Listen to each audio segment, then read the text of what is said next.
Today, I wanted to talk about branding versus lead generation.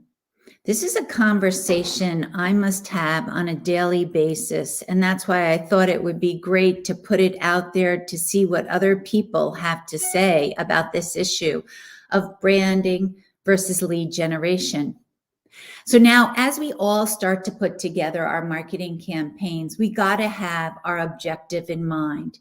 And of course, previously, you've probably heard me talk about SMART goals, and we'll get into that, but that's another whole topic altogether.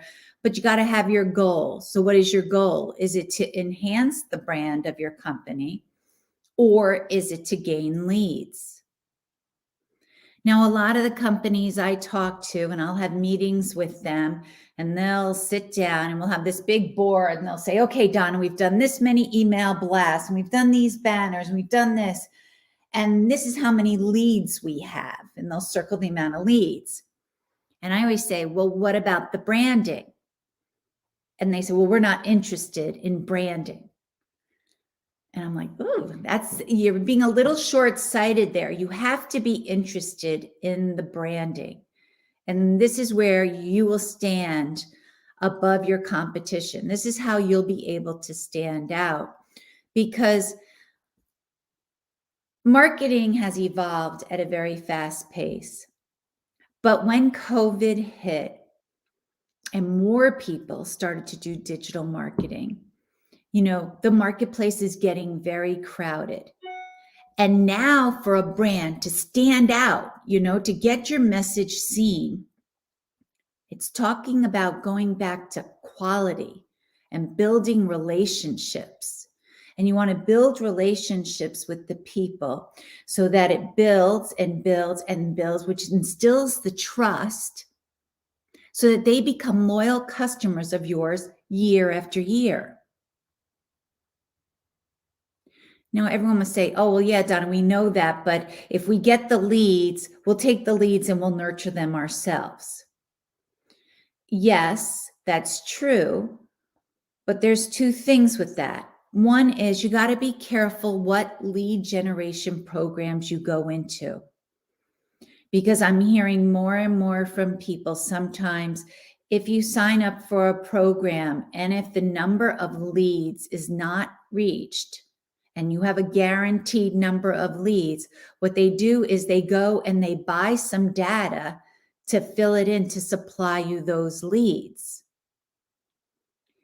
And that isn't good, because if you follow up with those people saying, oh, I saw that you were interested in the white paper we offered, or I saw you attended the webinar. And then when you call these people and they're like, I never downloaded a white paper, or I never attended a webinar, then not only do you not nurture that lead, but it also leaves a bad taste in their mouth of, does this company even know what's going on? So you got to be very careful with the lead generation programs you go into. Check them out carefully.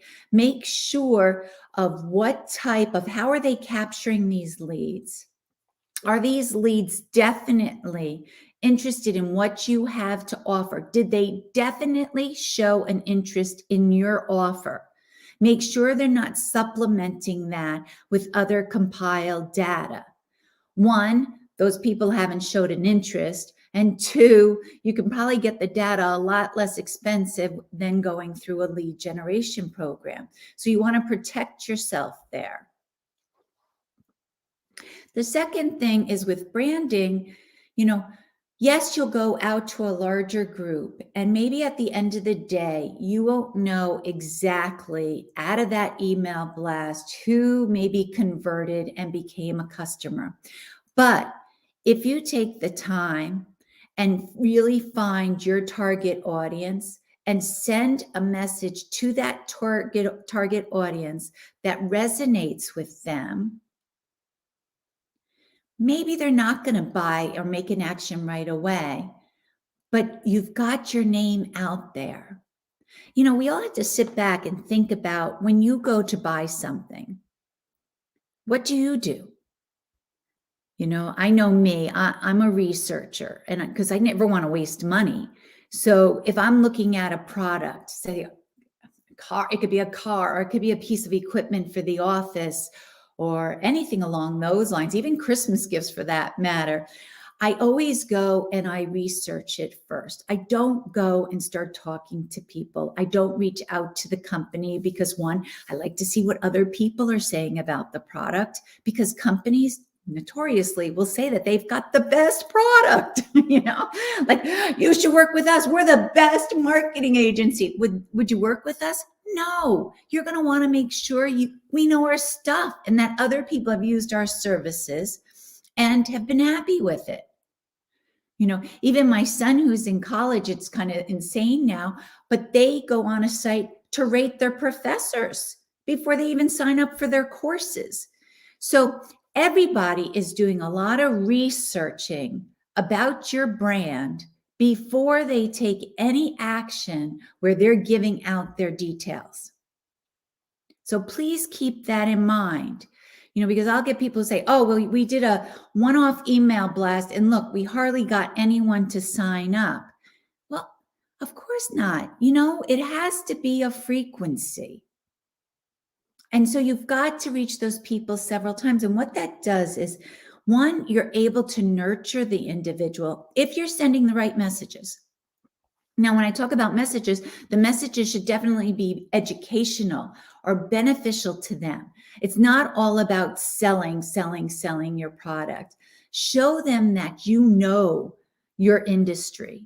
Show them that you know what is going to help them out. And how do you know this? It's because of maybe, industry news or what's happening in the media. Or changes.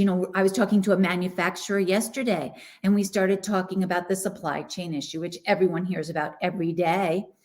But for them, one of their good, marketing taglines right now is that it's made in the USA and that they're one of the largest manufacturers of this product. Because obviously they don't have to wait for things to be shipped from overseas. They're going to be able to get it produced and shipped to them quickly. And so that's where, knowing your target audience and knowing a message that will resonate with them, so the supply chain issue, you're able to then curtail the marketing towards that and show them why this product is beneficial to them. And the more you educate these people on that, you do start to build that relationship that instills trust, and they will buy from you, but not just this year. They'll buy from you over and over. So when someone says to me, well, Donna, we only are interested in lead generation programs where we're going to get a physical address from the vendors. And when I'm talking about address, it's a postal address, a phone, and an email. Those are the only programs we're interested in. That's when I have to say to them, well, wait a minute. What about the branding?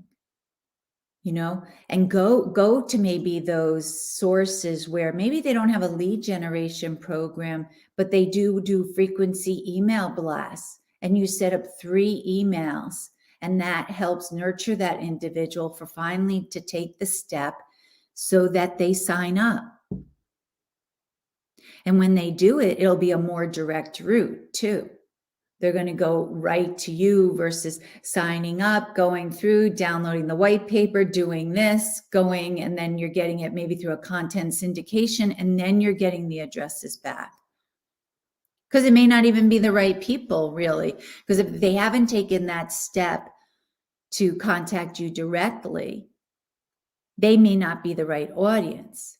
But if you do the email that goes through the 3 steps, those people are definitely interested in what you have. And now your sales team can pick that up so that they get them to become those loyal customers.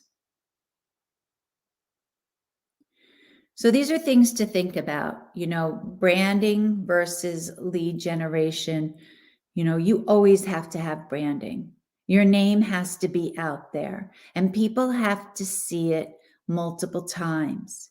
So if you don't have like a 3 frequency email, but what about other channels? Look into other channels. Maybe you send a postal piece with an email, or you do an email and then you make sure you connect with the people on different social channels. That way, when you do your social posting, they'll see the name again. They get another email, they see your name. And this way it starts to build, it gives your company validity that you're actually here wherever you are, and that you know what you're talking about, and that your product is of quality. And then they'll want to use it. So here's how we're going to break it down. When you sit down with your next marketing campaign, the first thing you need to do is figure out what is your goal. And remember, we said a SMART goal. So it has to be specific, measurable, attainable, relevant, and timely. Now be very careful when you sit down and make those SMART goals. Definitely make sure it is attainable, because there's nothing worse than setting out some big SMART goal that you never reach, because then you get discouraged that you didn't reach your goal, or you lose sight of it. You go off and do something else. But if you have attainable goals that you can reach, then you reach them, and then you set another set of goals. So with your marketing campaign, number 1, get your SMART goal. Then figure out what is, with that goal, what is the objective? Is it branding or lead generation? How are you going to accomplish it to reach your goal? And some people say, well, we want more leads. We want to add more people to our house file. And they say, that's why we need lead generation. Well, really, you can look at both areas, and both can get you an increase to your house file. But you got to look at the quality of the list and the sources that you use. Even with a lead generation, I was talking to a client this morning, even with lead generation campaigns, so it was a content syndication, so they had some type of gated content there. An individual said they wanted it, they gave their information, that information then goes back to the client or the advertiser. But when the advertiser looked at the names, they weren't relevant. They weren't in their target audience. So it wasn't going to help them to give it to the sales team, because it was going to be a lost cause. They weren't really going to get a sale from that. So think about those SMART goals and how are you going to concentrate on branding, or are you going to concentrate on only lead generation? Personally, I say you need a little bit of both, and you need it across different marketing channels. So that's your third thing. You're going to figure out what channels to use. But of course, I feel don't spread yourself so thin that it's hard to keep track of them all, but definitely set it up in a nice strategy that is cohesive across different channels, so that the individual will see it wherever they go.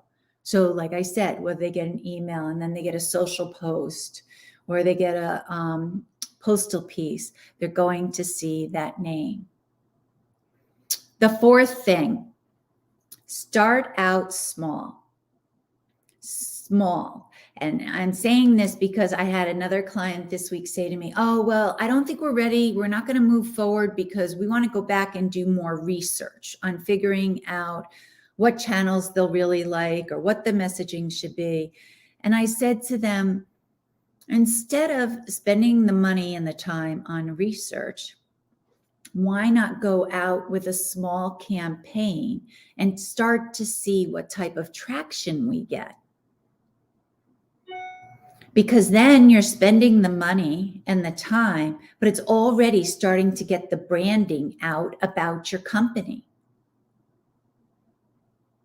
You see, you're taking your resources and starting to move it forward. It's like Wayne Gretzky says, you miss 100% of the shots you don't take. And so if you always are doing research and you don't take that next step to execute anything, you're never going to achieve your goals. But if we start small, because we're not sure, start small, start getting the messaging out there. We then analyze the results And from the information we find out, we'll get to market smarter each time. But meanwhile, your company name is getting out there. You're telling them about your product. You're educating them about the information and what you know about their industry and what is going to help them succeed in the future. How they might need this one component that they need to put into their machine so it runs more efficiently. Or maybe they need a new piece of equipment in their facility because this is going to help them produce a better product faster. And doesn't everyone need that right now? And so, you want to analyze your channels, make sure you're out there. And so, then here's your last thing. Definitely analyze your results. When you analyze the results, that's where you can get little tidbits to figure out how to market smarter into the future. An example, I had a client who did an audience extension program. So an audience extension program is where you take your target audience and then we go and we put banners up in front of these people wherever they are on certain sites. But with the reporting, what we found is we thought the sweet spot for this one client was from 100 to 1,000 employee company size, so employee size. But for some reason, 200 to, I think it was like 350 or 375 did not respond at all. All the people who responded were either below 200 or above 375. So then what we did is when we went to go rent our email lists, we told them, okay, we'll take 100 to, 200. And then we'll take 375 to 1,000. And that way we left out the block of company sizes that were not responding to our offers. And that way we got a better response for every marketing initiative we put out there. But this is where you can learn by analyzing the results you get from each of your marketing initiatives across all different channels. Now, you can do the same even with social media. So I had a gentleman this morning who said to me, oh, I don't want to go in and do LinkedIn because I know I get those LinkedIn requests and I hate them.